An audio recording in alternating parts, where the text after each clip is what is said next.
The week after the mirror and the paused video, I convinced myself to be careful, not paranoid. That's how you survive, right? You live like everyone else, and only look over your shoulder when you have to. I worked 2 jobs, then nights bartending, days at the grocery store because rent doesn't wait for courage. The next night I clocked in at the bar late, heart thudding from an argument with my boss about attendance.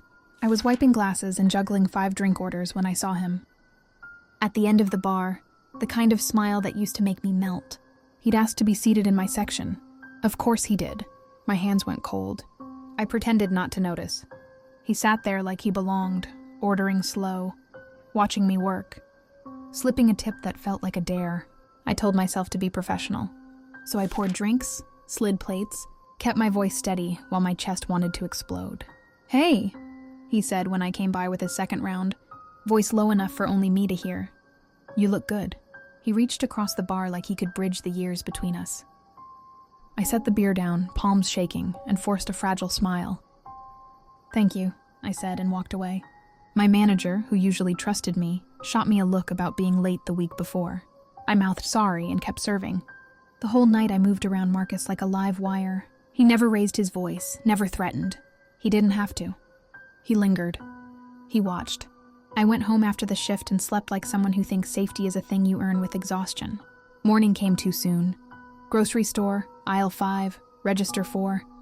Mrs. Bell, one of my regulars, always brought patience and a smile. She chatted about her roses while I rang her up. Then Marcus showed up. He walked to the end of my register like he'd been pre-planned. Casual, polite, too smooth.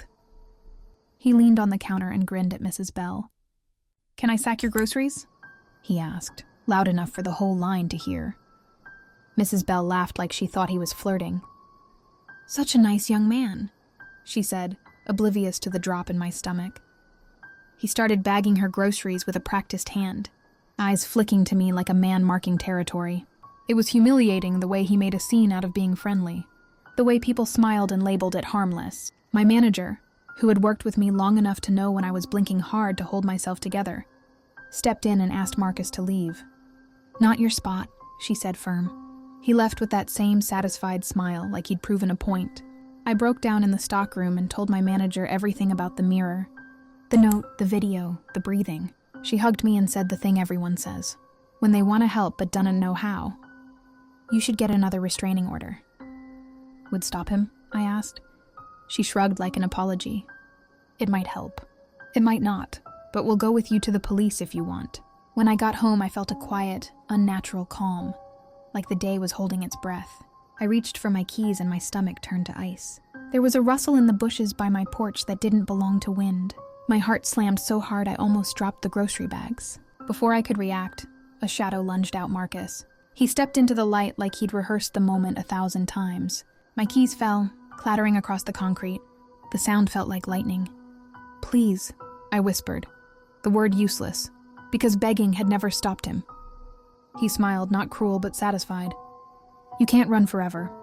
I dropped everything and ran. I didn't look back until my car door slammed and my hands were shaking on the wheel. When I drove away, headlights blurring, I realized the absurdity of it. I had a restraining order in the mail somewhere. I had police reports that read like fiction, and I had a man who showed up where he wanted, when he wanted, with no fingerprints, no texts that could be traced, only memories he left like traps. The night I slept in my car in a CVS parking lot, hunched under a hoodie, watching strangers pass and praying one of them would notice me. I thought about leaving, about changing my name, about disappearing. But every escape plan felt like a map, and maps can be read.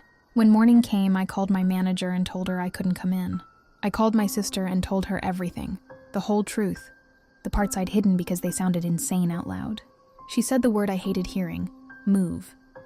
Move where? I don't have money for another deposit. I don't have a place that won't be found. That's the thing with people like Marcus, they're patient. They wait out the world until the world blinks. I'm filing for a restraining order tomorrow. I told myself I was done playing scared.